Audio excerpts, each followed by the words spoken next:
हरि ओम श्रीमन्महागणाधिपतये नमः। श्री सीतानाथ समारंभा रामानंदाय मुनिमध्यमाम् अस्मदाचार्य पर्यन्ताम् वन्दे श्री गुरुपरम्पराम्।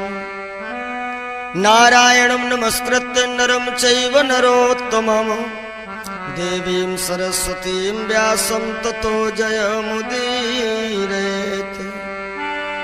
श्री गुरुचरणे सरोज रजे निज मन मुकुर सुधारे।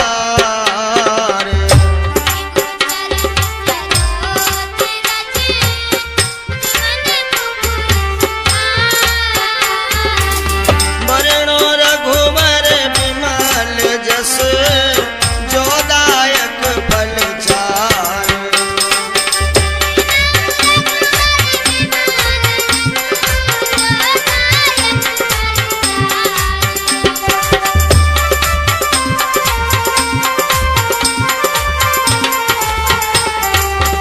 बुद्धिहीन तनु जानिके सुमिरो पवन कुमार।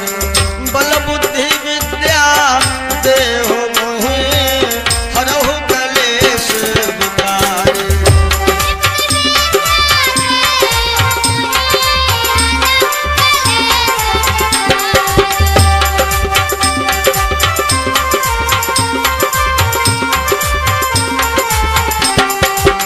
तो श्रोताओं, जैसा कि जय और विजय को जब श्राप मिला था कि तुम 3 जन्म तक प्रेत योनि में रहोगे, तो प्रथम बार इनका जन्म महाराज कश्यप के वहां होता है। जुड़वा बालक हुए, एक का नाम पड़ा है हिरण्याक्ष और दूसरे का नाम पड़ा है हिरण्यकश्यप। हिरण्याक्ष जो है ज्यादा पाप कर्म करने लगा, इसलिए भगवान ने 12 का रूप धारण करके उसका वध किया। और जब हिरण्याक्ष का वध सुनता है हिरण्यकश्यप तो आग बबूला हो गया। काहे के होना भी चाहिए कि भाई के मरने का सदमा दुनिया में सबसे बेजा है, और इसको वो सहने पाता है जिसका वज्र का कलेजा है।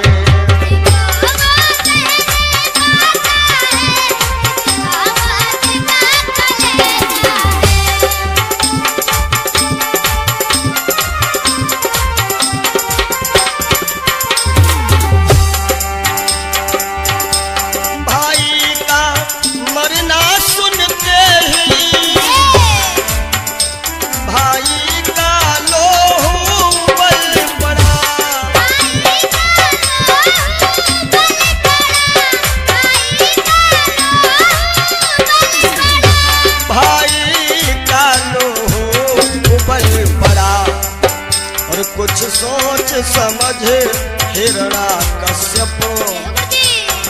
हिरण्यकश्यप विचार करता है, यदि मेरे भाई को किसी साधारण व्यक्ति ने मारा होता तो हम ही जाकर के उसका वध करते, लेकिन हमारे भाई का वध विष्णु के द्वारा हुआ है, इसलिए विष्णु पर विजय पाने के लिए हमें दिव्यास्त्रों की आवश्यकता है। कुछ विद्वान तो कहते हैं कि हिरण्यकश्यप ने ब्रह्मा जी का ध्यान किया, लेकिन हिरण्यकश्यप जो है भोले बाबा का ध्यान करने के लिए निकलता है, क्योंकि भोले बाबा ऐसे देवता हैं, बाकी तो देवता वरदान देने के पहले विचार करते हैं और हमारे भोले बाबा वरदान देने के बाद विचार करते हैं। तो आज हिरण्यकश्यप भगवान भोलेनाथ को मनाने के लिए चलता है। कैसे? कुछ सोच समझो हिरण्यकश्यप तप करने घर से निकल पड़ा, तप करने घर से निकल पड़ा। और भाई का मरना सुनते ही भाई का लोहो उबल पड़ा।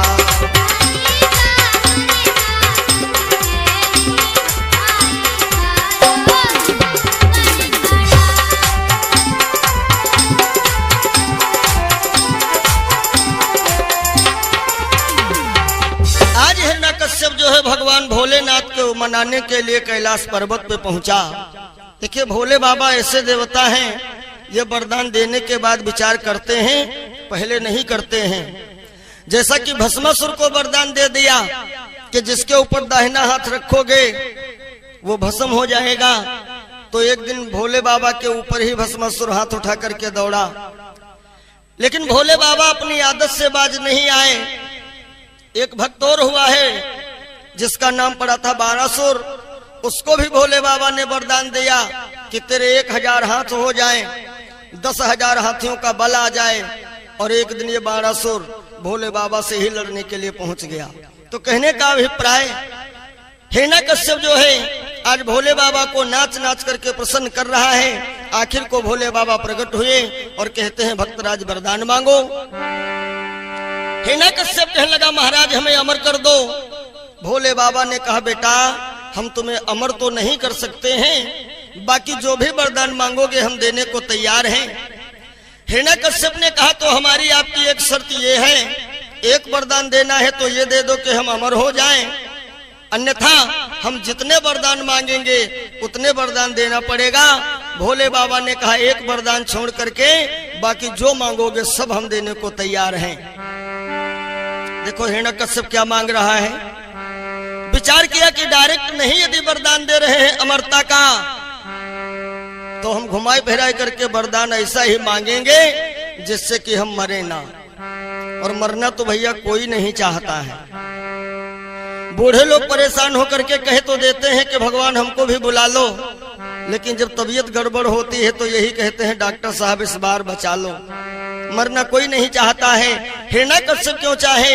हिरण्यकश्यप वरदान क्या मांग रहा है, आइए देखिए कि कुछ अधिक नहीं इतना दे दो कि ऊपर न मरूं नीचे न मरूं।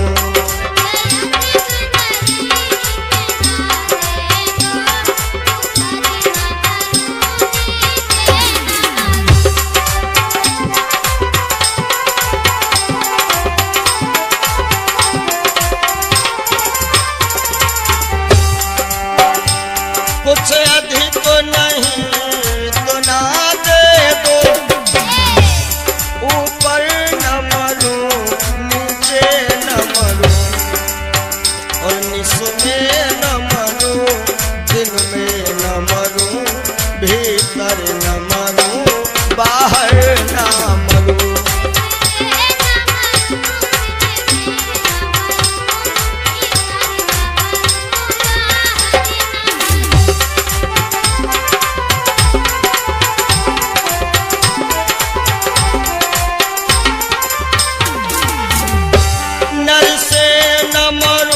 पशु से न मरूं और व्यापे कोई हथियार नहीं, दुनिया में हमें भोगने को रह जाए कोई बिहार नहीं।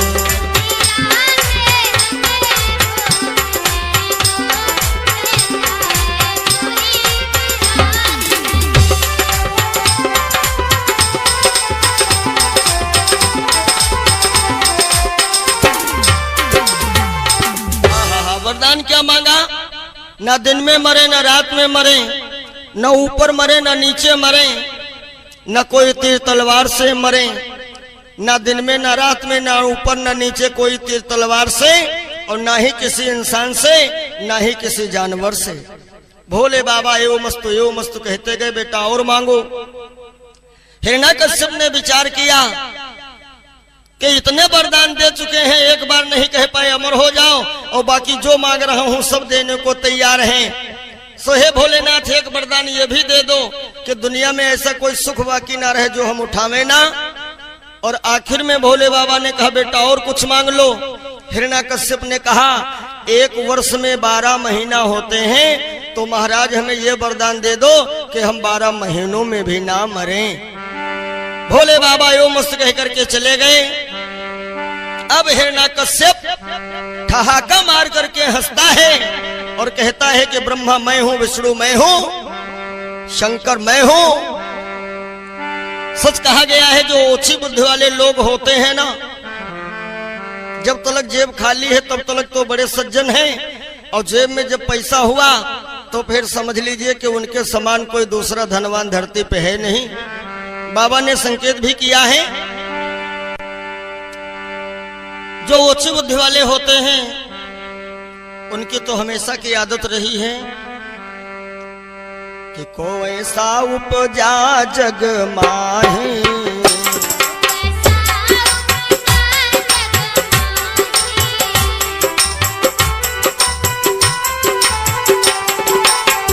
कोई ऐसा उपजा जग माही,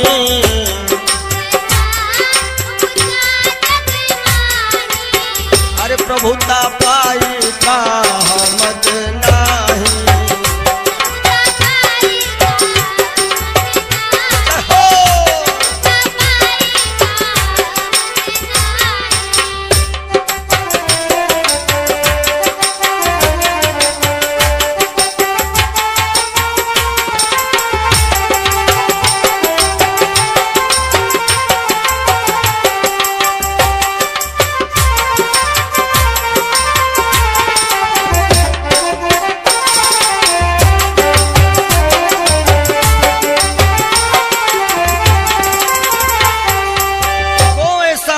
जग माही प्रभुता पाए का हमद नाही, या यूं कह लीजिए कि सच है मनुष्य कंगाली में करता कोई उत्पात नहीं।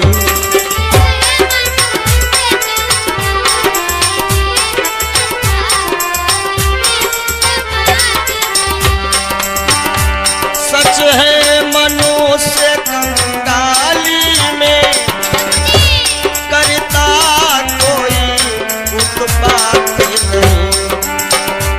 जब वही धनी हो जाता है तब करता सीधी बात नहीं।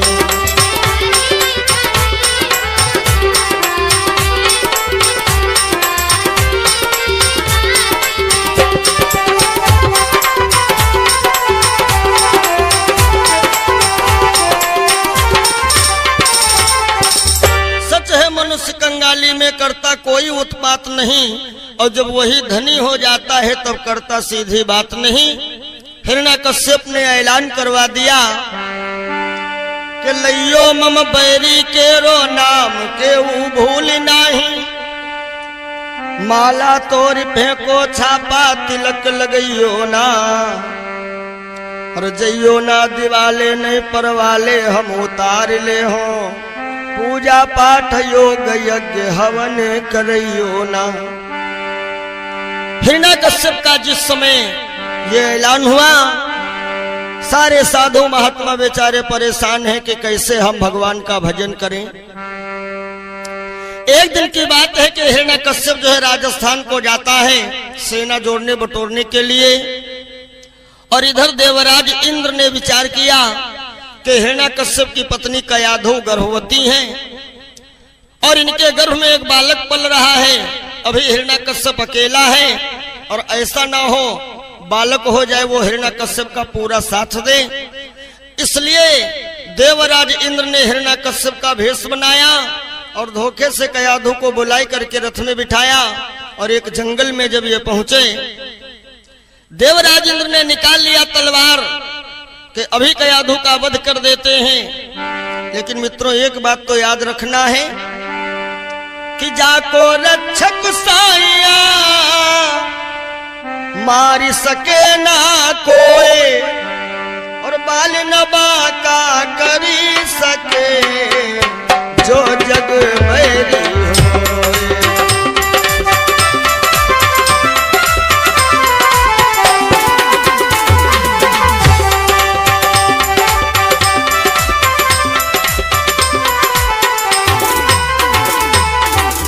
मारने वाला है भगवान, बचाने वाला है भगवान।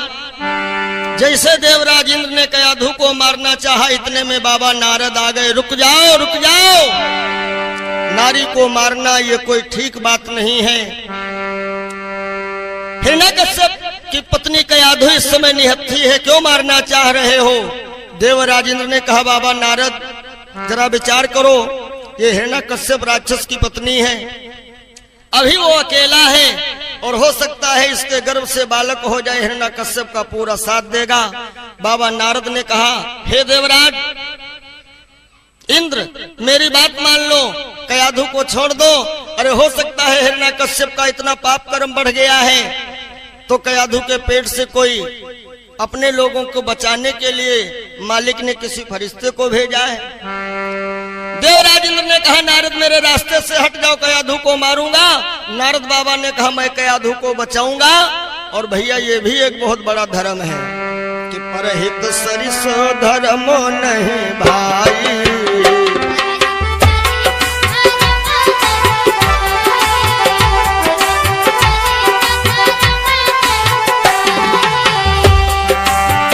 परहित सरिसो धर्मो नहीं भाई,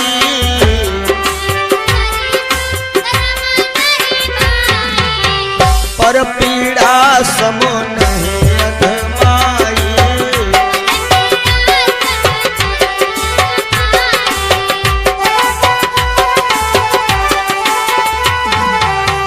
देव ऋषि नारद ने कयाधु को छुड़ा लिया और सीधे अपने आश्रम पर लिए चले जाते हैं। और आप लोग जानते हैं कि बाबा लोगों के आश्रम पे बस सीताराम सीताराम नारायण राधे श्याम।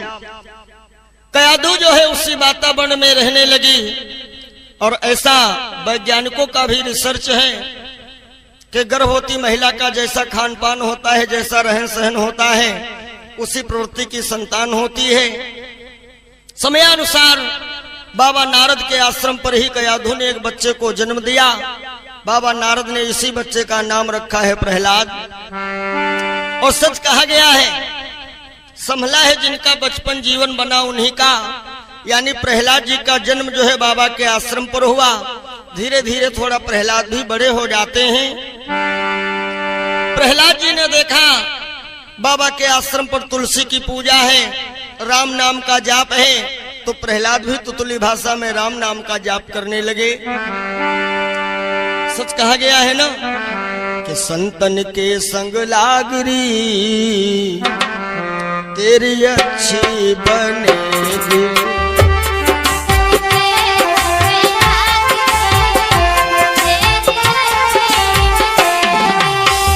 अच्छी बनेगी तेरी बिगड़ी बनेगी,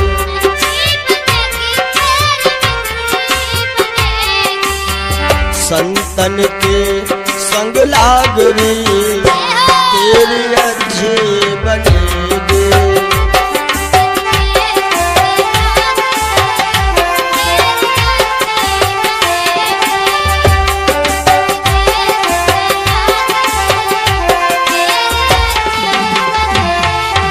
अरे भैया प्रथम भगत संतन कर संगा, भगवान ने कहा है कि पहली भक्ति जो है ये संतों के संग में है। इधर प्रहलाद के अंदर तो भक्ति का रंग चढ़ने लगा और उधर हिरण्यकश्यप जब घर आया, कयाधु नहीं मिली, कयाधु को ढूंढने के लिए निकलता है। जब कयाधु मिली बाबा के आश्रम, साथ में प्रहलाद भी हैं। हिरण्यकश्यप ने विचार किया और कहा नारद आज हम तुमको जिंदा नहीं छोड़ेंगे। तो कयाधु ने कहा महाराज ये बाबा नारद की ही कृपा है जो आज हम जिंदा हैं, हमें देवराज इंद्र मारना चाहते थे। हिरण्यकश्यप ने विचार किया कि देवराज इंद्र अब तुम संभल जाओ, विष्णु जी से पहले तुम्हारा नंबर लगाऊंगा। अब देवराज इंद्र भी घबराए। प्रहलाद और कयाधु को लेकर के हिरण्यकश्यप घर आया। प्रहलाद जी की आदत थी पद्मासन लगा करके बैठ गए, राम राम जपने लगे। हिरण्यकश्यप ने कहा बेटा ये नाम मत लेना, ये दुश्मन का नाम है। उसी जगह पर खड़े थे गुरु शुक्राचार्य के दो बेटे चंडामर्क। उन्होंने कहा हे राजन देखिए इस बच्चे का इसमें कोई कसूर नहीं है, सब रहन सहन का कसूर है। ऐसा करो इस बच्चे का एडमिशन हमारे विद्यालय में करवा दो और इसके ऊपर हम आपके नाम का रंग चढ़ा दूंगा, भूल जाएगा राम का नाम। अब क्या है प्रहलाद जी चंडामर्क के विद्यालय में पढ़ने के लिए आ जाते हैं। और सज्जनों ये बचपन जो है ये बड़ा विचित्र होता है। कोरा कागज है, इस पे चाहे कालिख पोतो, और चाहे बढ़िया सीनरी बना दो। थोड़ी देर के लिए प्रहलाद भी भटक गए और प्रहलाद भी मान गए कि हमारा पिता ईश्वर है, हमारा पिता भगवान है। परंतु इतना याद रखना है भाइयों बहनों, भगवान और ईश्वर में अंतर होता है। ईश्वर अलग है, भगवान अलग होता है। भगवान समय पर किसी गरीब के काम आ जाओ, वो गरीब कहता है भैया आप हमारे लिए भगवान हो गए। ईश्वर कुछ अलग है। एक दिन की बात है कि प्रहलाद जब अपने विद्यालय के बाहर निकले तो इनको एक आवाज सुनाई पड़ी, और वो आवाज कैसी है कि मेरे नैनों की नगरिया में आओ सीताराम, आओ मेरे राम।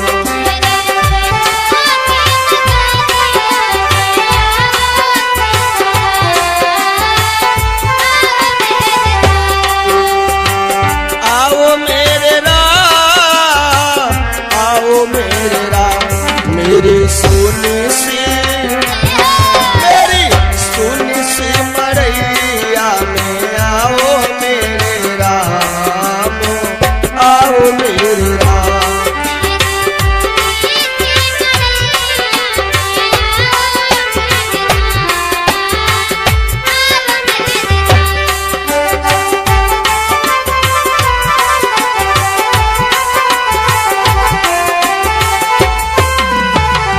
आज प्रहलाद जी जब इस आवाज को ढूंढते ढूंढते पहुंचे तो देखा एक टूटी मरैया है, एक कुम्हारन माता बैठी बैठी गुनगुना रही है।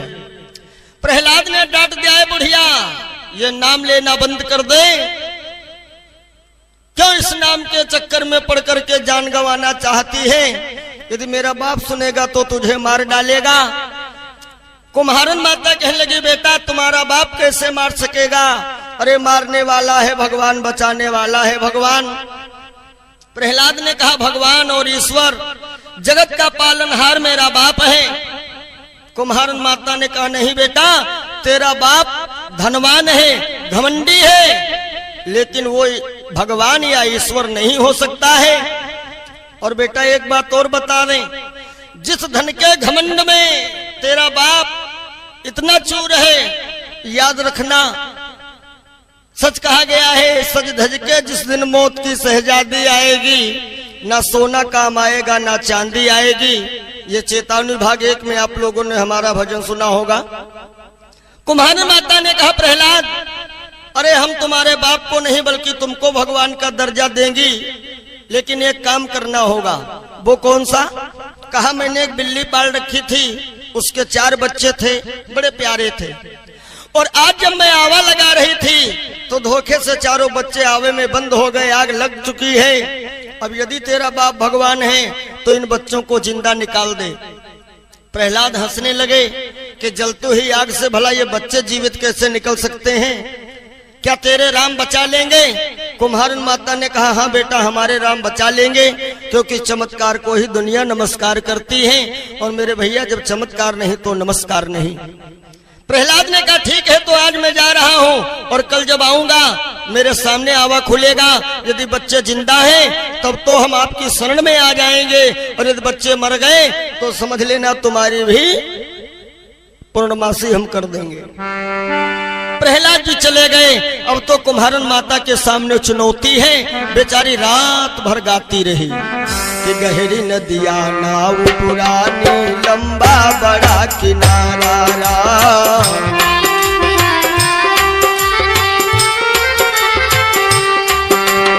तुम बिन मेरे राम प्रभु जी कोई न खेवन हारा।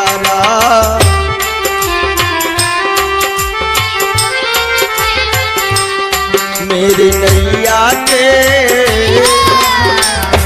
ओ मेरी नैया के खिवैया बन कर आओ मेरे राम, आओ मेरे राम।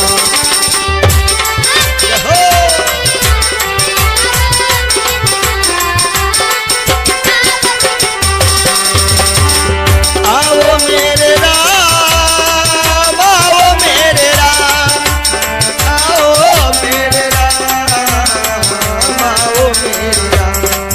की सुनी सिमरिया में आओ मेरे राम, आओ सीताराम।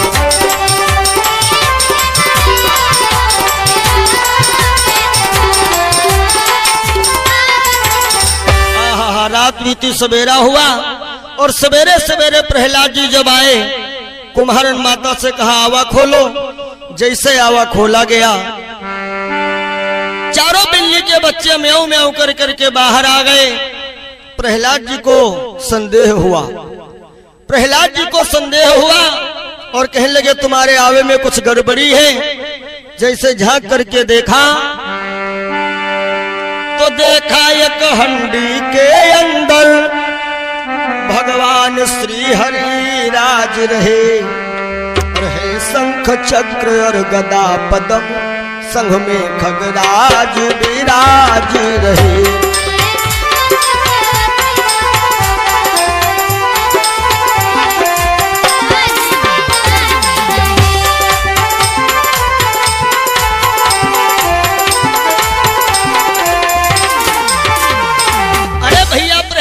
कुम्हारन माता के चरणों में गिर गए और कहने लगे माता जी ये बताओ क्या तुम्हारे भगवान हमें मिल जाएंगे? कुम्हारन माता ने कहा बेटा ये हमारे स्पेशल नहीं, ये तो सभी के हैं। दाता एक राम भिखारी सारी दुनिया। हाँ बेटा एक बात ये है कि तुम अभी अधूरे हो। प्रहलाद ने कहा मैया मैं पूरा कैसे बनूंगा? कुम्हारन माता ने कहा बेटा क्योंकि तुमने अभी गुरु नहीं किया है। और बाबा ने लिखा है बिन गुरु भव निधि तरह न कोई,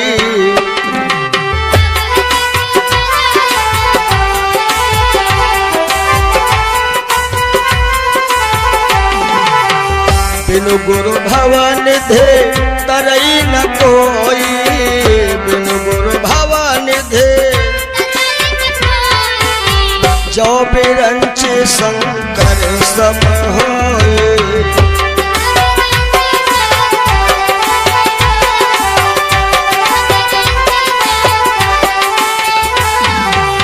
लेकिन एक बात मैं जरूर बताना चाहूंगा, आज का समय बड़ा विचित्र है। बढ़िया जटाजूट या बढ़िया टीका चंदन देख करके आदमी को गुरु बनाना नहीं चाहिए, क्योंकि आज का माहौल है गली गली गुरु पुकारे चेलो कंठी ले और सरगे जाओ चाहे नरके जाओ रुपया हमका दे। लोभी गुरु लालची चेला अयो दो नरकमा ठेलिम ठेला। गुरु जो है हमेशा जानबूझ समझबूझ करके करना चाहिए।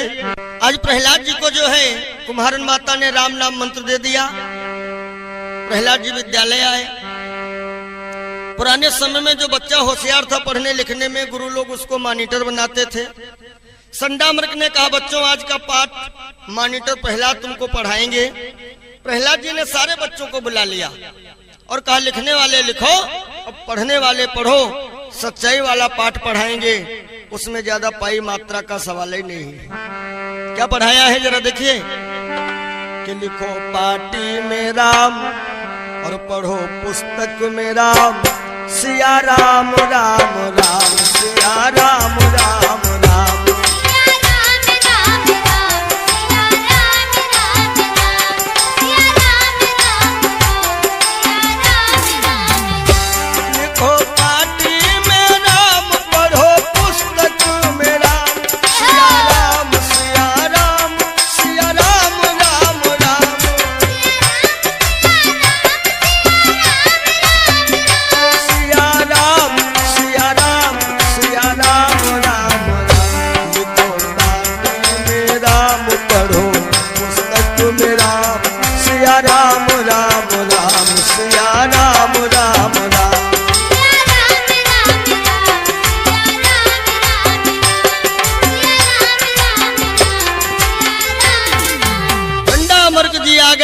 प्रहलाद ये तुम्हारे चाचा का कातिल है और उसका नाम क्यों ले रहे हो? प्रहलाद ने कहा गुरुजनों मेरे पिता के चक्कर में तुम लोग भी पागल ना बनो, चाहो तो अपना जीवन संवार लो, आओ हमसे ही मंत्र ले लो। संडा अमर्क नाराज हुए और प्रहलाद को पकड़ करके ले गए हिरण्याकश्यप के पास। महाराज जब आपका ही बेटा आपके दुश्मन का नाम लेगा तो बोलो मैं क्या करूं? हिरण्याकश्यप ने बुलाया और कहा, बेटा क्या तुम मेरे दुश्मन का नाम ले रहे थे? प्रहलाद ने कहा, नहीं तो पिताजी, अरे हम तो जगत के पालनहार का नाम ले रहे थे। नहीं बेटा, ये तुम्हारे चाचा का कातिल है। प्रहलाद ने कहा, पिताजी ईश्वर को दोष क्यों दे रहे हो? देखिए, ये हमारी आपकी बड़ी भूल होती है। यदि कोई काम बढ़िया बन गया तो हम लोग कहते हैं कि मैंने मेहनत किया, और यदि कुछ बिगड़ गया तो कहते हैं भगवान ने बर्बाद कर दिया। देखिए, भगवान कभी किसी की बिगाड़ता नहीं है। चेतावनी भाग 4 में एक मैंने भजन गाया है, आप लोगों ने सुना होगा।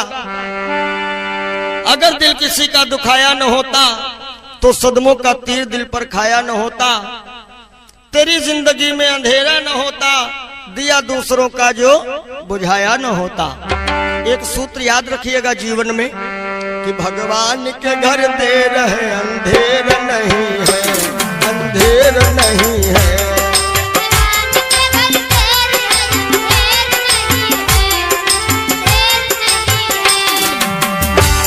भगवान के घर देर है, अंधेर नहीं है।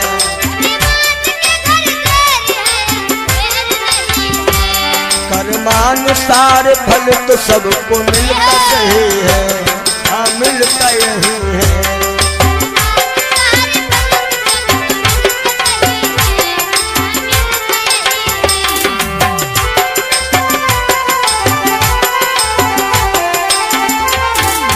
भगवान के घर देर है, अंधेर नहीं है, यानी कर्म प्रधान विश्व करि राखा, जो जस के न सो तस फल चाखा। हिरण्यकश्यप से प्रहलाद ने कहा, पिताजी चाचा ने गलती किया और उनको सजा मिली कर्म के द्वारा, तो आप काहे गलती कर रहे हो? चाहो तो हमसे मंत्र ले लो।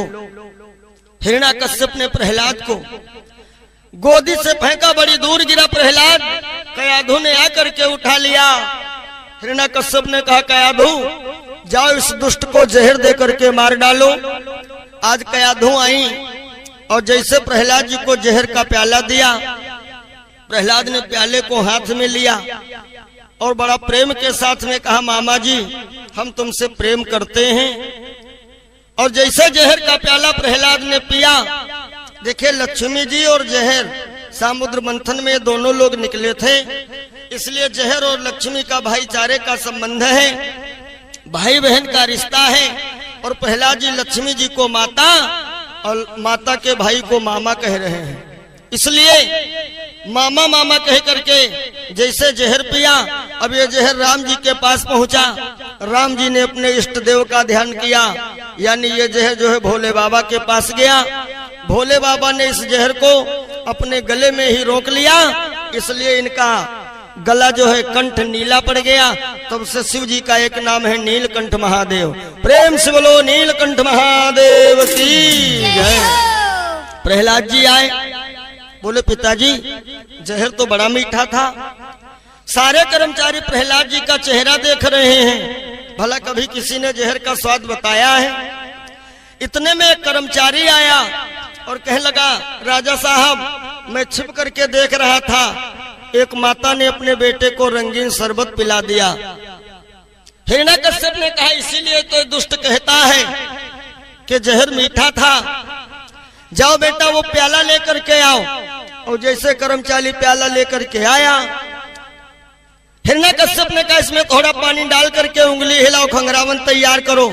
खंगरावन तैयार हुआ और हिरण्यकश्यप ने कहा, बेटा अब इसको तुम पी जाओ। अब ये बेचारा घबराया, कहीं असली तो नहीं है। खैर जैसे ये खंगरावन पीता है, धड़ाम से गिरा और मर गया। ओहो, प्रहलाद ने सोचा कि हम तो पेवर पिए घूम रहे हैं, मरे नहीं, और ये खंगरावन पी करके मर गया, यानी कि राम नाम में दम है।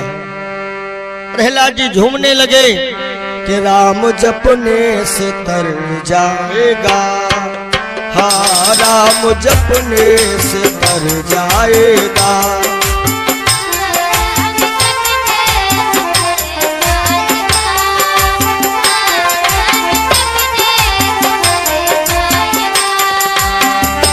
राम कहने से तर जाएगा, राम कहने से तर जाएगा। पार भव से उतर जाएगा।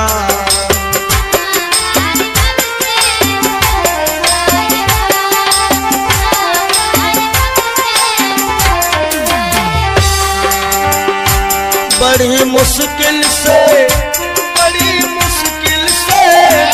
बड़ी मुश्किल से नर्तन मिला, और क्या पता फिर किधर जाएगा।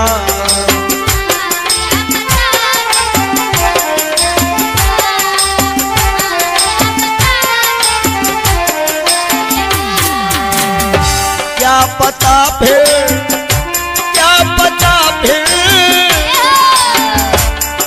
पता फिर किधर जाएगा।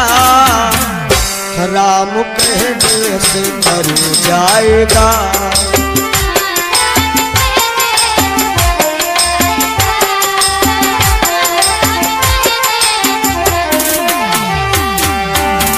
हो उसके आगे तो उसके आगे तू झोली फैला, दाता झोली को भर जाएगा।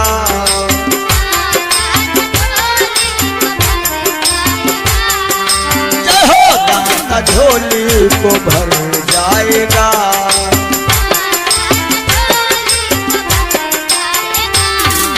आज प्रहलाद जी को जो है पागल हाथी के सामने फेंका गया। हाथी अपनी पीठ पे बिठा करके नाच रहा है। पहाड़ियों से फेंका गया, प्रहलाद तब भी नहीं मरे। एक दिन की बात है कि हिरण्याकश्यप की बहन होलिका आई हुई है। प्रहलाद होलिका के पास पहुंचा। बुआ जी तुम ही पिताजी को समझाओ कि ये सतमार्ग पर चले, इनका जीवन संवर जाए। हिरण्याकश्यप ने होलिका से अपना दर्द बताया कि हम इसको मारना चाहते हैं। होलिका ने कहा हमारे पास ब्रह्मा जी की दी हुई चुनरिया है, जिसको मैं ओढ़ती हूँ, और उसको ओढ़ लेने से हमारे ऊपर कोई असर नहीं पड़ता है आग का। इसलिए प्रहलाद को मैं गोद में लिए ले रही हूँ, और तुम लोग हमारे चारों तरफ से लकड़ियां लगाओ, आग लगा दो, ये मर जाएगा। होलिका जो है प्रहलाद को गोद में लेकर के बैठती है, और जैसे आग लगाई गई, प्रहलाद ने कहा जय श्री सीताराम।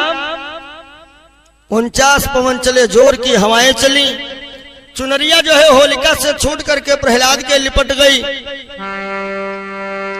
और चुनरिया जब प्रहलाद के लिपट गई, होलिका चिल्लाने लगी ब्रह्मा ये कैसा तुम्हारा दिया हुआ वरदान, कैसी तुम्हारी चूनर है, हमें जला रही है।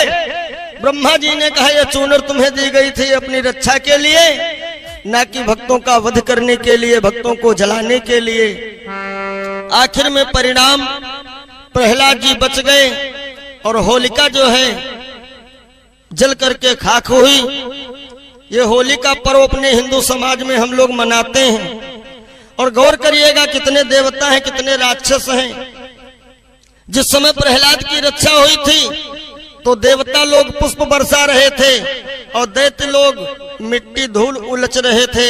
और आज भी वही समाज में देखिए, जो देवता हैं वो एक दूसरे से गले से गला मिलाते हैं। बहुत जरूरी हुआ तो एक दूसरे के मस्तक में अमीर या गुलाल का टीका लगाते हैं, और जो राक्षस हैं अमीर गुलाल नहीं, किसी पुराने इंजन से जला हुआ आयल निकाल करके लोगों के मुंह में पोत देते हैं।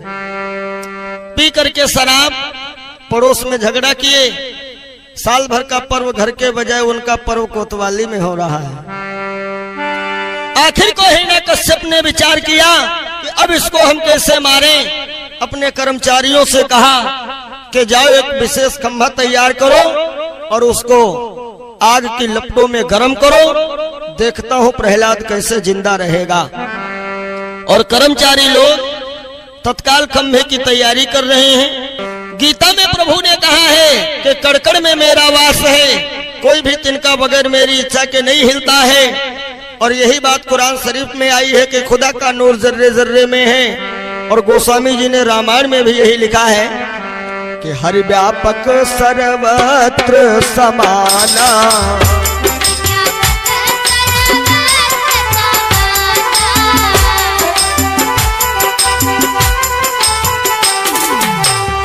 हरि व्यापक सर्वत्र समाना।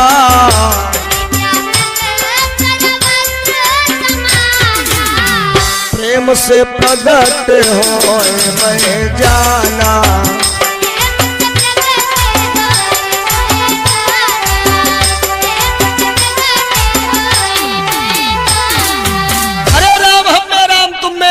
खंभे में, राम तलवार में, और जैसे खंभे का नाम लिया हिरण्याकश्यप ने खंभे पे मारी तलवार, निकल, कहाँ छिपा बैठा है राम।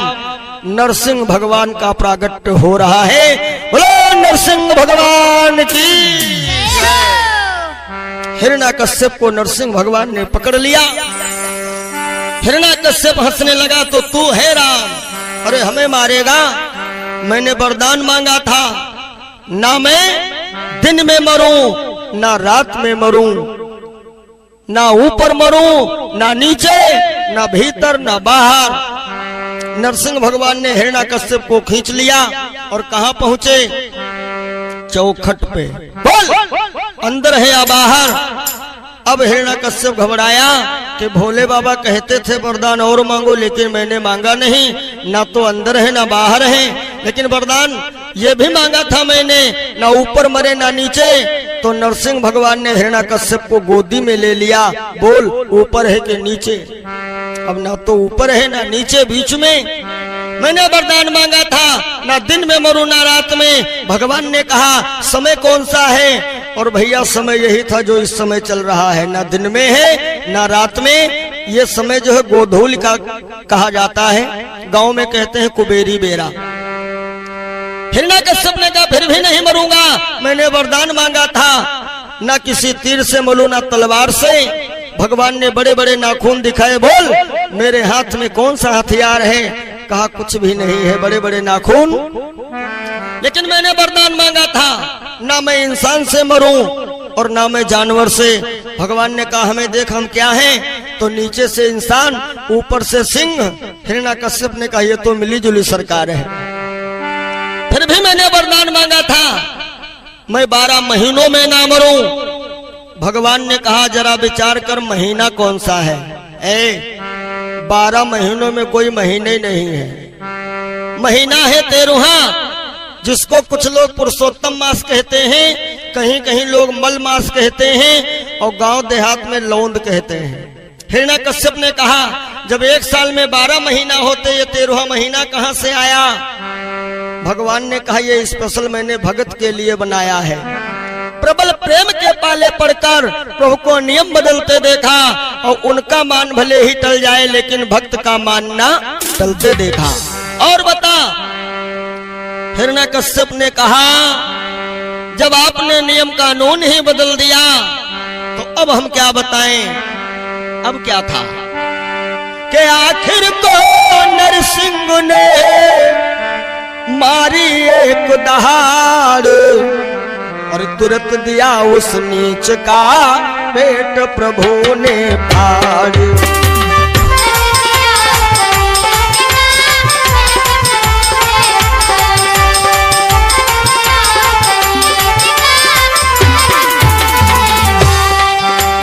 तो आइए एक बार सभी भक्त प्रेम के साथ में बोलेंगे, और जय बोलो कुंवर कन्हैया की जय बोलो।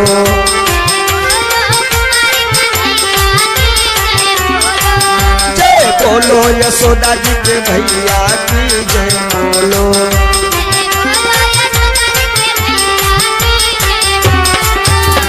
बोलो नरसिंह भगवान की, ब्रह्म सच्चिदानंद की, आज के आनंद की। हरि ओम। श्रीमन्महागणाधिपतये नमः। श्री सीतानाथ समारंभा रामानंदाय मुनिमध्यमाम् अस्मदाचार्य पर्यन्ताम् वन्दे श्री गुरु परम्पराम्। नारायणं नमस्कृत्य नरं चैव नरोत्तमम् देवीं सरस्वतीं व्यासं ततो जयमुदीरयेत्। श्री गुरु चरणे सरोज रज निज मन मुकुर सुधारे।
तो श्रोताओं, जैसा कि जय और विजय को जब श्राप मिला था कि तुम 3 जन्म तक प्रेत योनि में रहोगे, तो प्रथम बार इनका जन्म महाराज कश्यप के वहां होता है।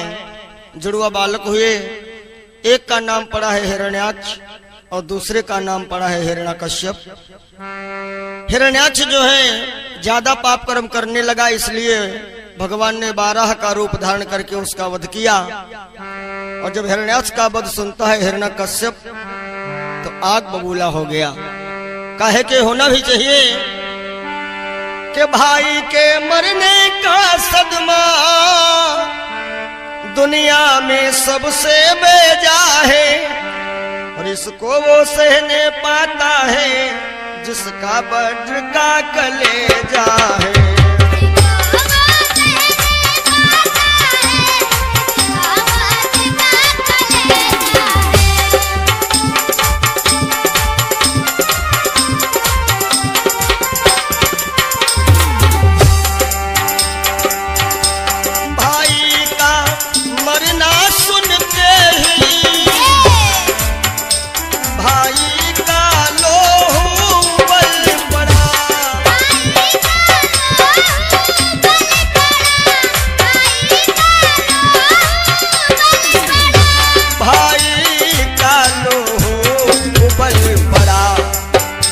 कुछ सोच समझ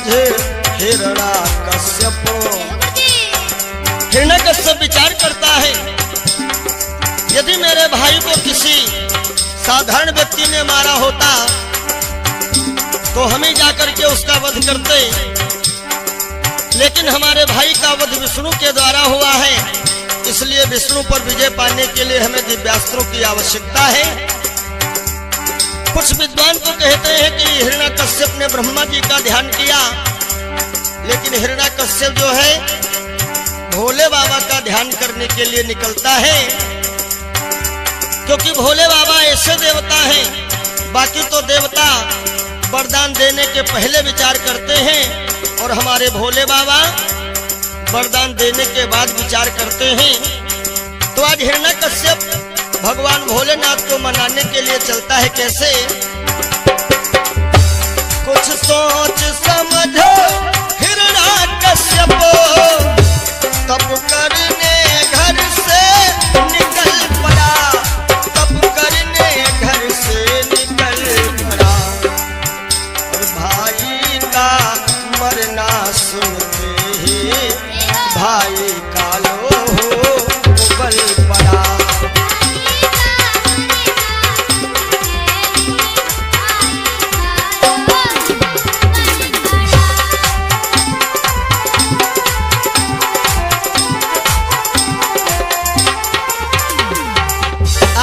कश्यप जो है भगवान भोलेनाथ को मनाने के लिए कैलाश पर्वत पे पहुंचा। देखिए, भोले बाबा ऐसे देवता हैं, ये वरदान देने के बाद विचार करते हैं, पहले नहीं करते हैं। जैसा कि भस्मासुर को वरदान दे दिया कि जिसके ऊपर दाहिना हाथ रखोगे वो भस्म हो जाएगा, तो एक दिन भोले बाबा के ऊपर ही भस्मासुर हाथ उठा करके दौड़ा। लेकिन भोले बाबा अपनी आदत से बाज नहीं आए। एक भक्त और हुआ है जिसका नाम पड़ा था बारासुर। उसको भी भोले बाबा ने वरदान दिया कि तेरे 1000 हाथ हो जाए, 10,000 हाथियों का बल आ जाए। और एक दिन ये बारासुर भोले बाबा से ही लड़ने के लिए पहुंच गया। तो कहने का अभिप्राय, हिरण्यकश्यप जो है आज भोले बाबा को नाच नाच करके प्रसन्न कर रहा है। आखिर को भोले बाबा प्रकट हुए और कहते हैं भक्तराज वरदान मांगो। हिरण्यकश्यप कहने लगा महाराज हमें अमर कर दो। भोले बाबा ने कहा बेटा हम तुम्हें अमर तो नहीं कर सकते हैं, बाकी जो भी वरदान मांगोगे हम देने को तैयार हैं। हिरण्यकश्यप ने कहा तो हमारी आपकी एक शर्त ये है, एक वरदान देना है तो ये दे दो कि हम अमर हो जाएं, अन्यथा हम जितने वरदान मांगेंगे उतने वरदान देना पड़ेगा। भोले बाबा ने कहा एक वरदान छोड़ करके बाकी जो मांगोगे सब हम देने को तैयार हैं। देखो हिरण्यकश्यप क्या मांग रहा है। विचार किया कि डायरेक्ट नहीं यदि वरदान दे रहे हैं अमरता का, तो हम घुमाई फिराई करके वरदान ऐसा ही मांगेंगे जिससे कि हम मरे ना। और मरना तो भैया कोई नहीं चाहता है।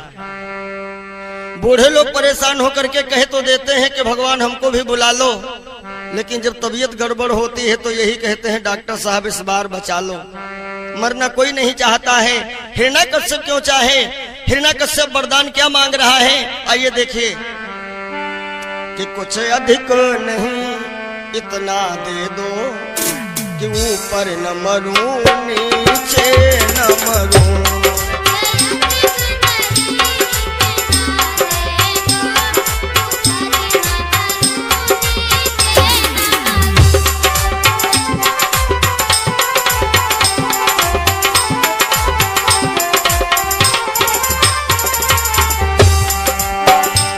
कुछ अधिक नहीं तो ना दे दो, ऊपर न मरूं नीचे न मरूं, और निस में न मरूं दिन में न मरूं, भीतर न मरूं बाहर न मरूं।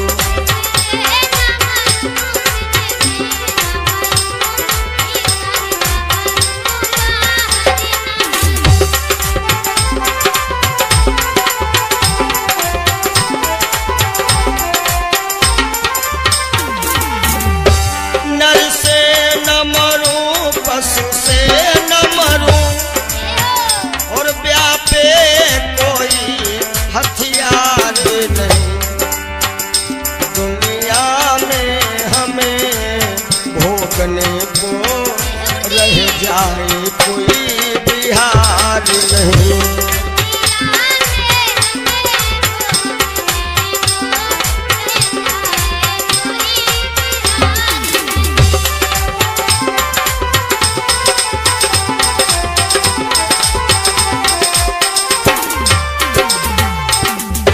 वरदान क्या मांगा?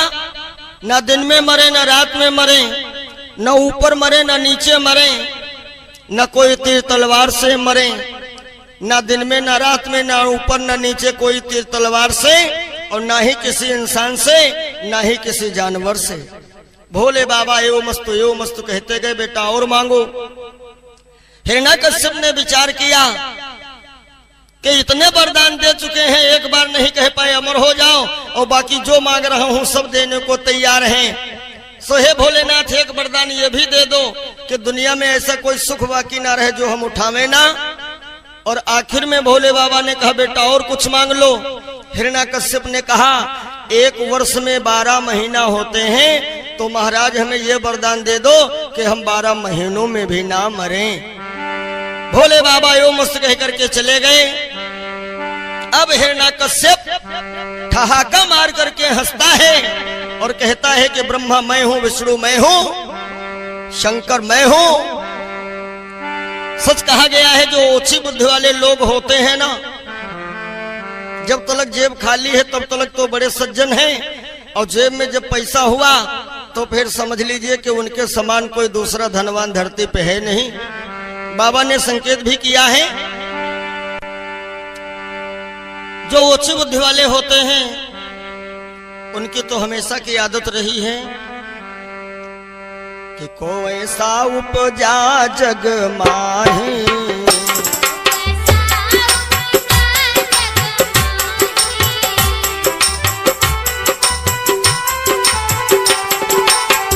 को ऐसा उपजा जग माही,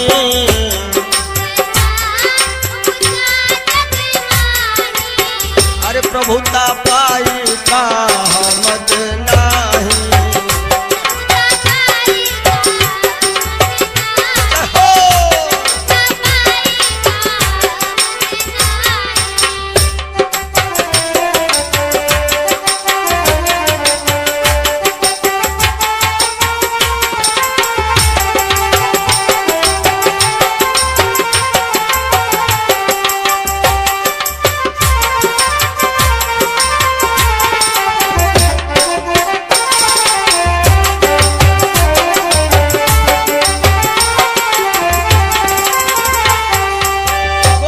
उपजा जग माही प्रभुता पाए का हमद नाही, या यूं कह लीजिए कि सच है मनुष्य कंगाली में करता कोई उत्पात नहीं।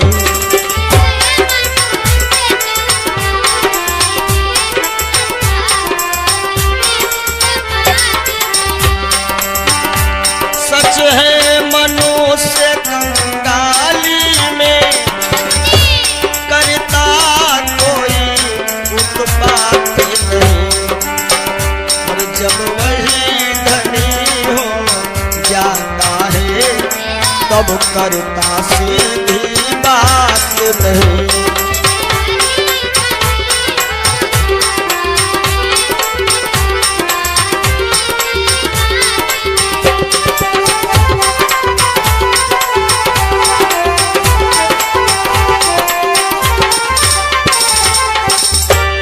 मनुष्य कंगाली में करता कोई उत्पात नहीं, और जब वही धनी हो जाता है तब करता सीधी बात नहीं।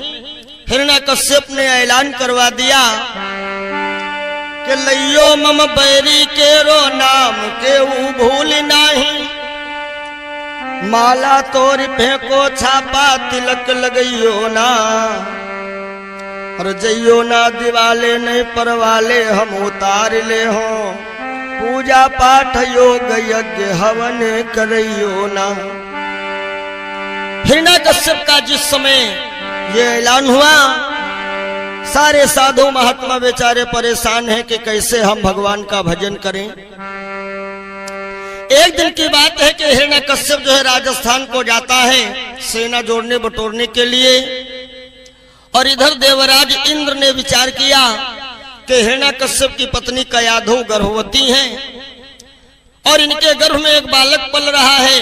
अभी हिरण्यकश्यप अकेला है और ऐसा ना हो बालक हो जाए वो हिरण्यकश्यप का पूरा साथ दे, इसलिए देवराज इंद्र ने हिरण्यकश्यप का भेष बनाया और धोखे से कयाधु को बुलाई करके रथ में बिठाया, और एक जंगल में जब ये पहुंचे देवराज इंद्र ने निकाल लिया तलवार कि अभी कयाधु का वध कर देते हैं। लेकिन मित्रों एक बात तो याद रखना है कि जाको रक्षक साइया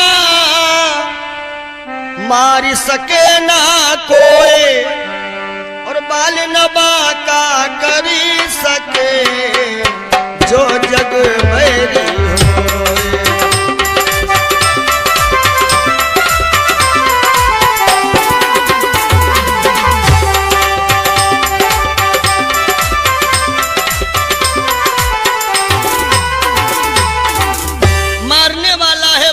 बचाने वाला है भगवान। जैसे देवराज इंद्र ने कयाधु को मारना चाहा, इतने में बाबा नारद आ गए। रुक जाओ रुक जाओ, नारी को मारना ये कोई ठीक बात नहीं है। हिरण्यकश्यप की पत्नी कयाधु इस समय निहत्थी है, क्यों मारना चाह रहे हो? देवराज इंद्र ने कहा बाबा नारद जरा विचार करो, ये हिरण्यकश्यप राक्षस की पत्नी है, अभी वो अकेला है और हो सकता है इसके गर्भ से बालक हो जाए, हिरण्यकश्यप का पूरा साथ देगा। बाबा नारद ने कहा हे देवराज इंद्र मेरी बात मान लो, कयाधु को छोड़ दो। अरे हो सकता है हिरण्यकश्यप का इतना पाप कर्म बढ़ गया है तो कयाधु के पेट से कोई अपने लोगों को बचाने के लिए मालिक ने किसी फरिश्ते को भेजा है। देवराज इंद्र ने कहा नारद मेरे रास्ते से हट जाओ, कयाधु को मारूंगा। नारद बाबा ने कहा मैं कयाधु को बचाऊंगा। और भैया ये भी एक बहुत बड़ा धर्म है कि परहित सरिस धर्मो नहीं भाई।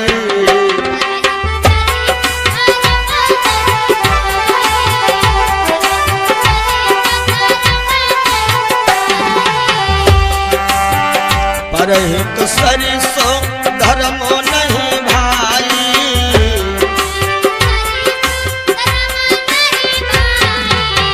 पर पीड़ा समो नहीं अधमाई।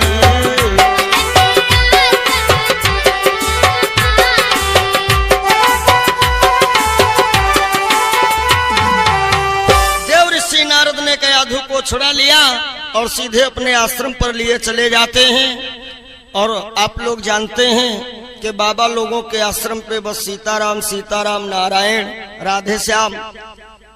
कयाधु जो है उसी वातावरण में रहने लगी। और ऐसा वैज्ञानिकों का भी रिसर्च है कि गर्भवती महिला का जैसा खान पान होता है, जैसा रहन सहन होता है, उसी प्रवृत्ति की संतान होती है।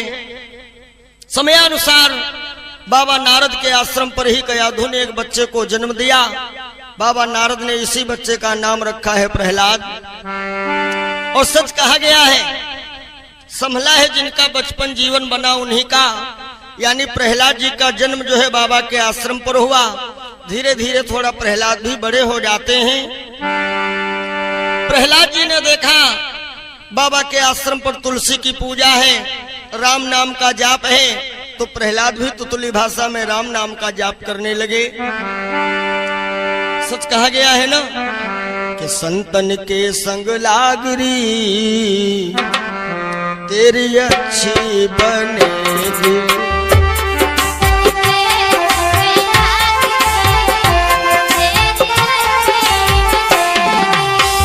अच्छी बनेगी तेरी बिगड़ी बनेगी।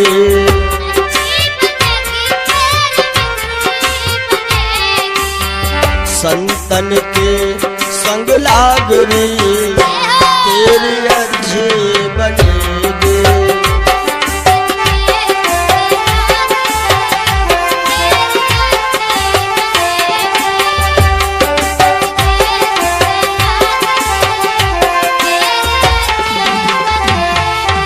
अरे भैया प्रथम भगत संतन कर संगा। भगवान ने कहा है कि पहली भक्ति जो है ये संतों के संग में है। इधर प्रहलाद के अंदर तो भक्ति का रंग चढ़ने लगा और उधर हिरण्याकश्यप जब घर आया, कयाधु नहीं मिली, कयाधु को ढूंढने के लिए निकलता है। जब कयाधु मिली बाबा के आश्रम, साथ में प्रहलाद भी हैं। हिरण्याकश्यप ने विचार किया और कहा नारद आज हम तुमको जिंदा नहीं छोड़ेंगे। तो कयाधु ने कहा महाराज ये बाबा नारद की ही कृपा है जो आज हम जिंदा हैं। हमें देवराज इंद्र मारना चाहते थे। हिरण्याकश्यप ने विचार किया कि देवराज इंद्र अब तुम संभल जाओ, विष्णु जी से पहले तुम्हारा नंबर लगाऊंगा। अब देवराज इंद्र भी घबराए।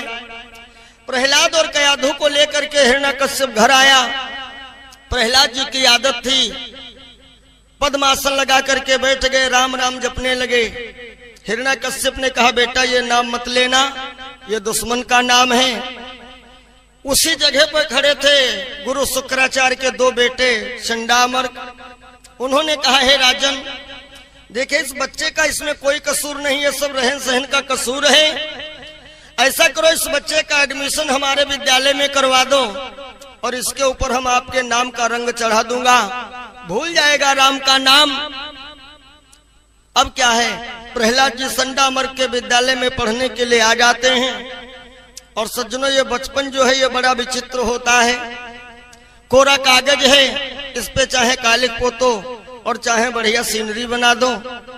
थोड़ी देर के लिए प्रहलाद भी भटक गए और प्रहलाद भी मान गए कि हमारा पिता ईश्वर है, हमारा पिता भगवान है। परंतु इतना याद रखना है भाइयों बहनों, भगवान और ईश्वर में अंतर होता है। ईश्वर अलग है, भगवान अलग होता है। भगवान समय पर किसी गरीब के काम आ जाओ, वो गरीब कहता है भैया आप हमारे लिए भगवान हो गए। ईश्वर कुछ अलग है।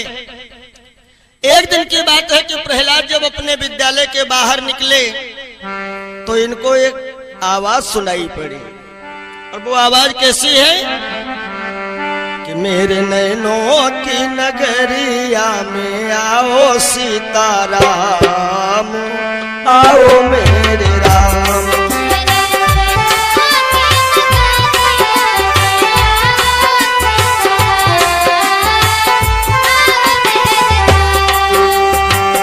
आओ मेरे राम, आओ मेरे राम, मेरी सोनी सी मरैया में आओ मेरे राम, आओ मेरे राम।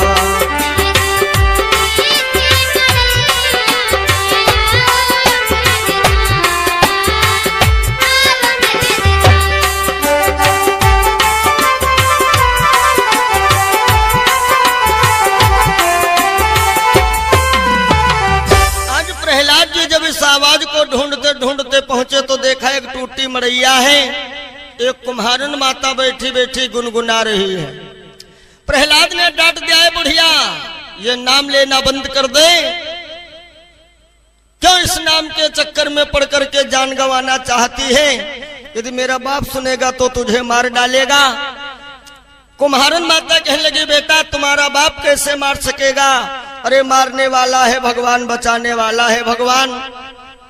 प्रहलाद ने कहा भगवान और ईश्वर जगत का पालनहार मेरा बाप है। कुम्हारन माता ने कहा नहीं बेटा तेरा बाप धनवान है, घमंडी है, लेकिन वो भगवान या ईश्वर नहीं हो सकता है। और बेटा एक बात और बता दें, जिस धन के घमंड में तेरा बाप इतना चूर है, याद रखना सच कहा गया है सज धज के जिस दिन मौत की शहजादी आएगी, ना सोना काम आएगा ना चांदी आएगी। ये चेतावनी भाग 1 में आप लोगों ने हमारा भजन सुना होगा। कुम्हारन माता ने कहा प्रहलाद अरे हम तुम्हारे बाप को नहीं बल्कि तुमको भगवान का दर्जा देंगी, लेकिन एक काम करना होगा। वो कौन सा? कहा मैंने एक बिल्ली पाल रखी थी, उसके 4 बच्चे थे, बड़े प्यारे थे, और आज जब मैं आवा लगा रही थी तो धोखे से 4 बच्चे आवे में बंद हो गए, आग लग चुकी है। अब यदि तेरा बाप भगवान है तो इन बच्चों को जिंदा निकाल दे। प्रहलाद हंसने लगे कि जलते ही आग से भला ये बच्चे जीवित कैसे निकल सकते हैं? क्या तेरे राम बचा लेंगे? कुम्हारन माता ने कहा हाँ बेटा हमारे राम बचा लेंगे, क्योंकि चमत्कार को ही दुनिया नमस्कार करती है, और मेरे भैया जब चमत्कार नहीं तो नमस्कार नहीं। प्रहलाद ने कहा ठीक है तो आज मैं जा रहा हूँ, और कल जब आऊंगा मेरे सामने आवा खुलेगा, यदि बच्चे जिंदा हैं तब तो हम आपकी शरण में आ जाएंगे, और यदि बच्चे मर गए तो समझ लेना तुम्हारी भी पूर्णमासी हम कर देंगे। प्रहलाद जी चले गए। अब तो कुम्हारन माता के सामने चुनौती है। बेचारी रात भर गाती रही कि गहरी नदिया नाव पुरानी, लंबा बड़ा किनारा,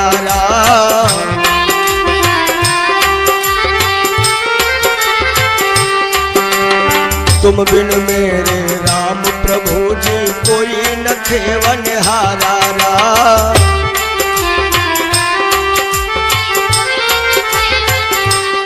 मेरी नैया के ओ मेरी नैया के खिवैया बन कर आओ मेरे राम, आओ मेरे राम।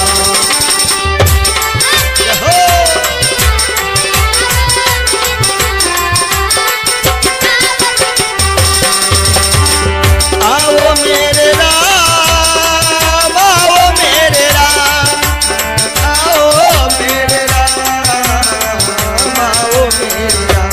मेरी सोनी सी मरैया में आओ मेरे राम, आओ सीताराम।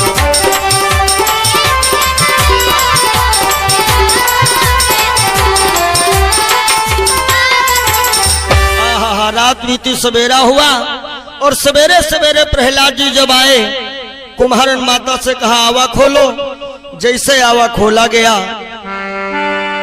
चारों बिल्ली के बच्चे म्याऊं म्याऊं कर करके बाहर आ गए।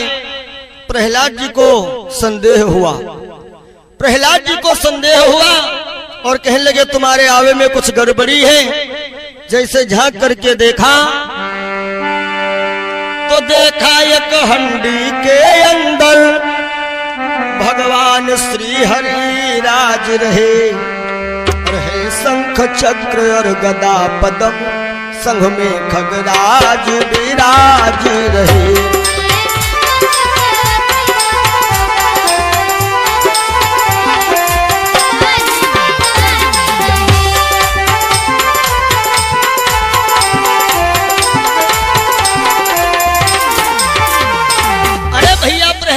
कुम्हारन माता के चरणों में गिर गए और कहने लगे माता जी ये बताओ क्या तुम्हारे भगवान हमें मिल जाएंगे?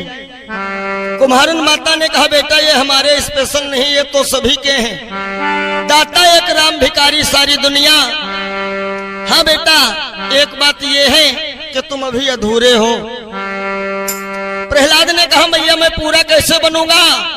कुम्हारन माता ने कहा बेटा क्योंकि तुमने अभी गुरु नहीं किया है। और बाबा ने लिखा है बिन गुरु भव निधि तरय न कोई,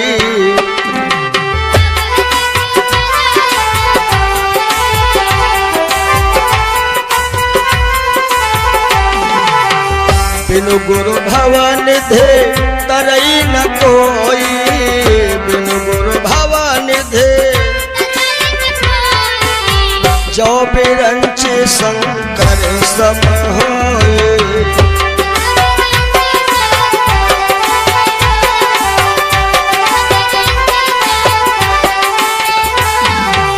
लेकिन एक बात मैं जरूर बताना चाहूंगा, आज का समय बड़ा विचित्र है। बढ़िया जटाजूट या बढ़िया टीका चंदन देख करके आदमी को गुरु बनाना नहीं चाहिए, क्योंकि आज का माहौल है गली गली गुरु पुकारे चेलो कंठी ले और सरगे जाओ चाहे नरके जाओ रुपया हमका दे। लोभी गुरु लालची चेला अयो दो नरकमा ठेलिम ठेला। गुरु जो है हमेशा जानबूझ समझबूझ करके करना चाहिए। आज प्रहलाद जी को जो है कुम्हारन माता ने राम नाम मंत्र दे दिया। प्रहलाद जी विद्यालय आए। पुराने समय में जो बच्चा होशियार था पढ़ने लिखने में, गुरु लोग उसको मॉनिटर बनाते थे। संडामर्क ने कहा बच्चों आज का पाठ मॉनिटर प्रहलाद तुमको पढ़ाएंगे। प्रहलाद जी ने सारे बच्चों को बुला लिया और कहा लिखने वाले लिखो और पढ़ने वाले पढ़ो, सच्चाई वाला पाठ पढ़ाएंगे, उसमें ज्यादा पाई मात्रा का सवाल ही नहीं है। क्या पढ़ाया है जरा देखिए कि लिखो पाटी में राम और पढ़ो पुस्तक में राम, सिया राम राम राम सिया राम राम राम।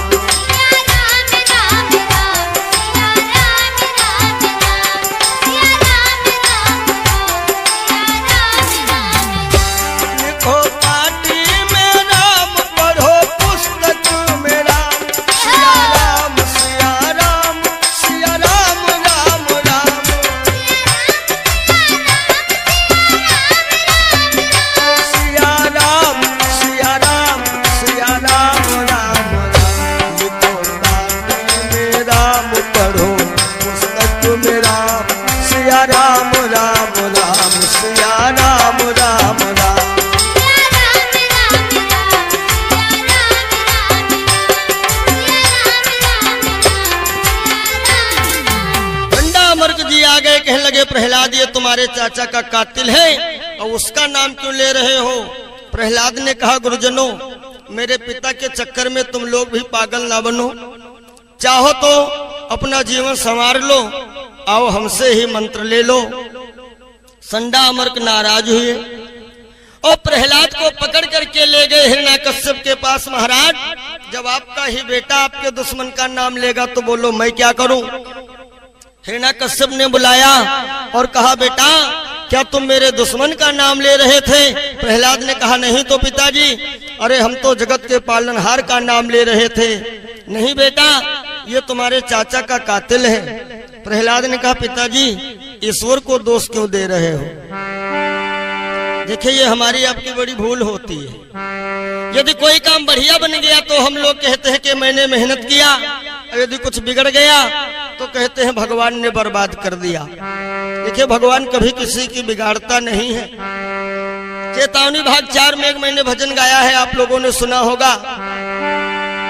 अगर दिल किसी का दुखाया न होता तो सदमों का तीर दिल पर खाया न होता, तेरी जिंदगी में अंधेरा न होता, दिया दूसरों का जो बुझाया न होता। एक सूत्र याद रखिएगा जीवन में कि भगवान के घर देर है अंधेर नहीं है, अंधेर नहीं है।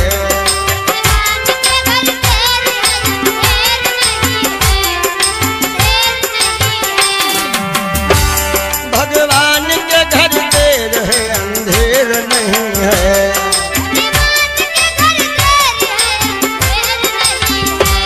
कर्मानुसार फल तो सबको मिलता सही है, हाँ मिलता यही है।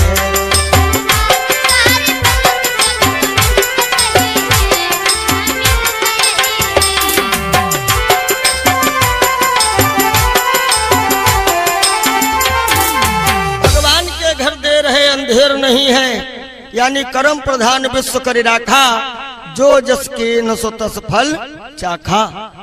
हिरण्यकश्यप से प्रहलाद ने कहा, पिताजी चाचा ने गलती किया और उनको सजा मिली कर्म के द्वारा, तो आप काहे गलती कर रहे हो, चाहो तो हमसे मंत्र ले लो। हिरण्यकश्यप ने प्रहलाद को गोदी से फेंका, बड़ी दूर गिरा प्रहलाद, कयाधु ने आकर के उठा लिया। हिरण्यकश्यप ने कहा, कयाधु जाओ इस दुष्ट को जहर दे करके मार डालो।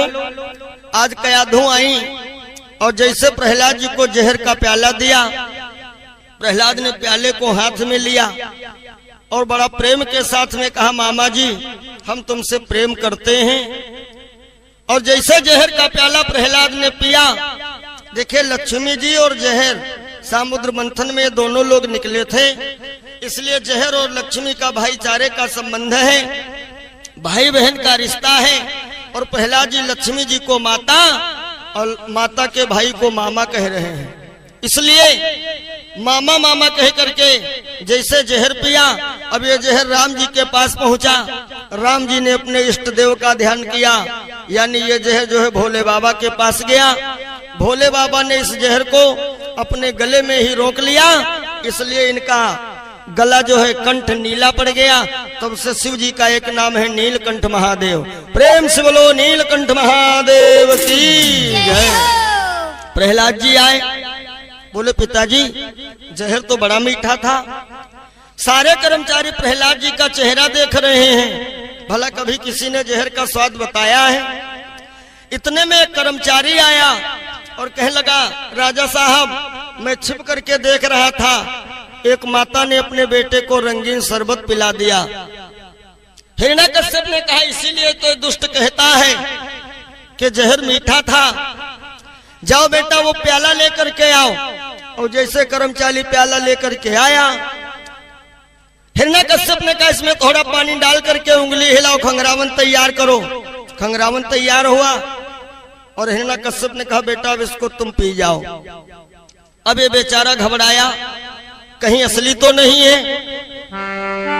खैर जैसे ये खंगरावन पीता है, धड़ाम से गिरा और मर गया। ओहो प्रहलाद ने सोचा कि हम तो पेवर पिए घूम रहे हैं, मरे नहीं, और ये खंगरावन पी करके मर गया, यानी कि राम नाम में दम है। प्रहलाद जी झूमने लगे कि राम जपने से तर जाएगा, हाँ राम जपने से तर जाएगा।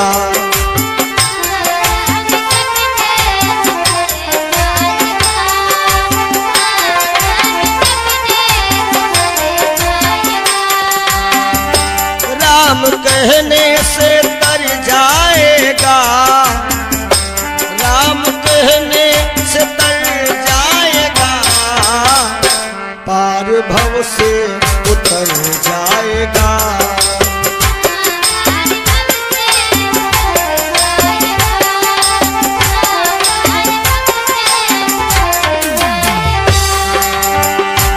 बड़ी मुश्किल से, बड़ी मुश्किल से, बड़ी मुश्किल से नर तन मिला, और क्या पता फिर किधर जाएगा।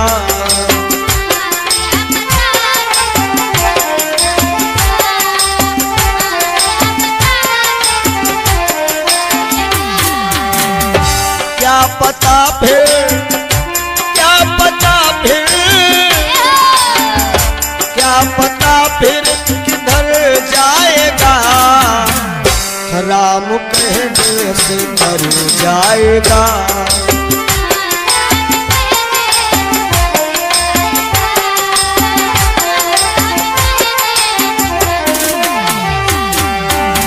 हो उसके आगे तो, उसके आगे तू, उसके आगे तू झोली फैला। दाता झोली को भर जाएगा।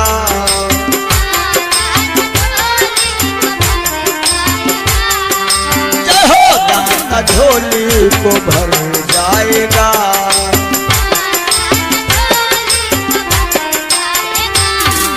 आज प्रहलाद जी को जो है पागल हाथी के सामने फेंका गया। हाथी अपनी पीठ पे बिठा करके नाच रहा है। पहाड़ियों से फेंका गया, प्रहलाद तब भी नहीं मरे। एक दिन की बात है कि हिरण्याकश्यप की बहन होलिका आई हुई है। प्रहलाद होलिका के पास पहुंचा। बुआ जी तुम ही पिताजी को समझाओ कि ये सतमार्ग पर चले, इनका जीवन संवर जाए। हिरण्याकश्यप ने होलिका से अपना दर्द बताया कि हम इसको मारना चाहते हैं। होलिका ने कहा हमारे पास ब्रह्मा जी की दी हुई चुनरिया है, जिसको मैं ओढ़ती हूँ और उसको ओढ़ लेने से हमारे ऊपर कोई असर नहीं पड़ता है आग का। इसलिए प्रहलाद को मैं गोद में लिए ले रही हूँ और तुम लोग हमारे चारों तरफ से लकड़ियां लगाओ, आग लगा दो, ये मर जाएगा।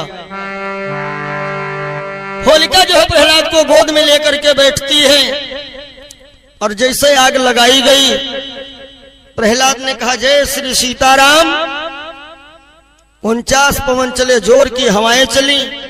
चुनरिया जो है होलिका से छूट करके प्रहलाद के लिपट गई और चुनरिया जब प्रहलाद के लिपट गई, होलिका चिल्लाने लगी ब्रह्मा ये कैसा तुम्हारा दिया हुआ वरदान, कैसी तुम्हारी चूनर है, हमें जला रही है। ब्रह्मा जी ने कहा यह चूनर तुम्हें दी गई थी अपनी रक्षा के लिए, ना कि भक्तों का वध करने के लिए, भक्तों को जलाने के लिए। आखिर में परिणाम प्रहलाद जी बच गए और होलिका जो है जल करके खाक हुई। ये होली का पर्व अपने हिंदू समाज में हम लोग मनाते हैं। और गौर करिएगा कितने देवता हैं, कितने राक्षस हैं।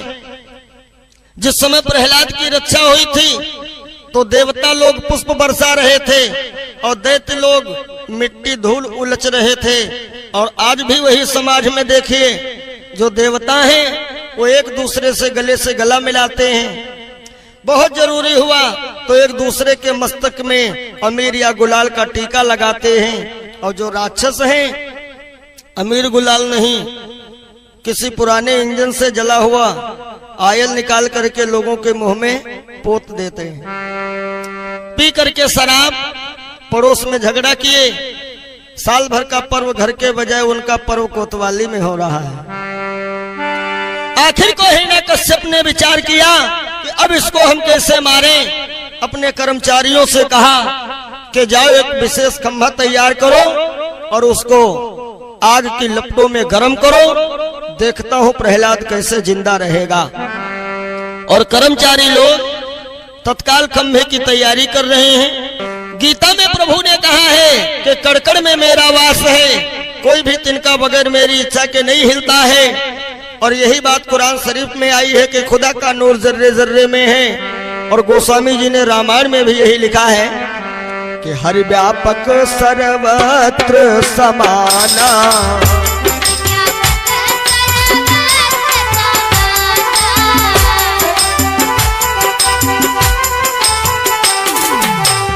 हरि व्यापक सर्वत्र समाना,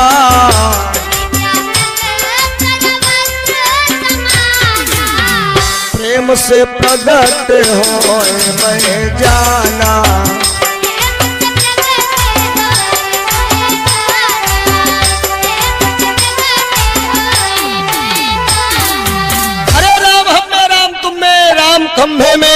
राम तलवार में, और जैसे खंभे का नाम लिया हिरण्याकश्यप ने खंभे पे मारी तलवार, निकल, कहाँ छिपा बैठा है राम।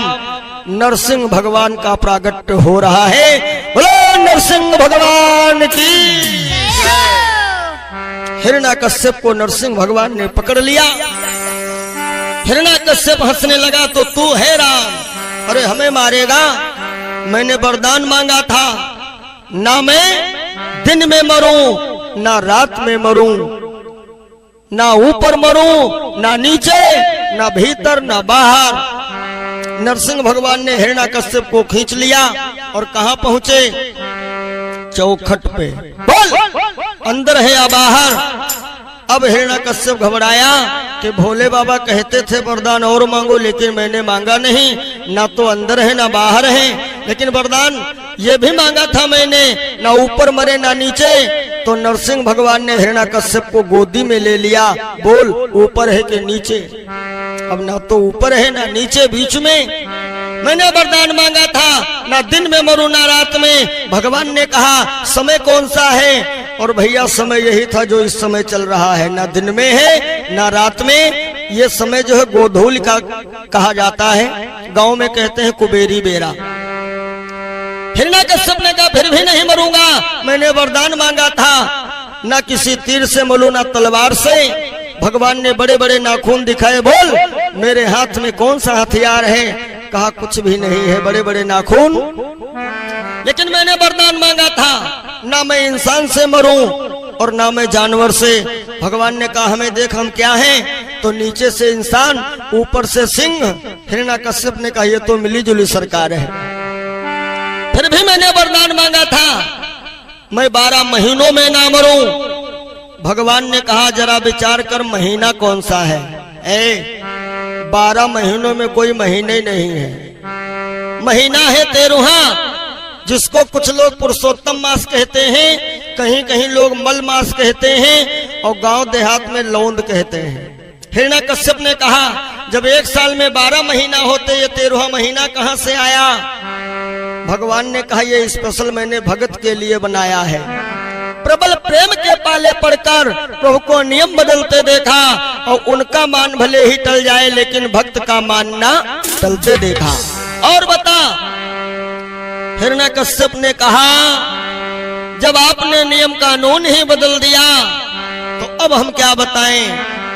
अब क्या था कि आखिर को नरसिंह ने मारी एक दहाड़, और तुरंत दिया उस नीच का पेट प्रभु ने फाड़।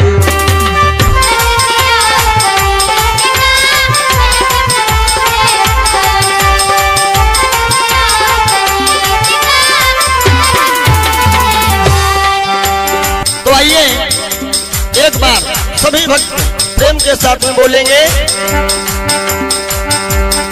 और जय बोलो कुंवर कन्हैया की जय बोलो,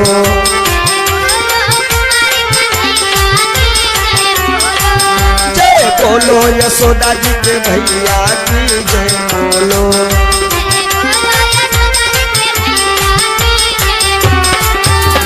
बोलो नरसिंह भगवान की, ब्रह्म सच्चिदानंद की, आज के आनंद की।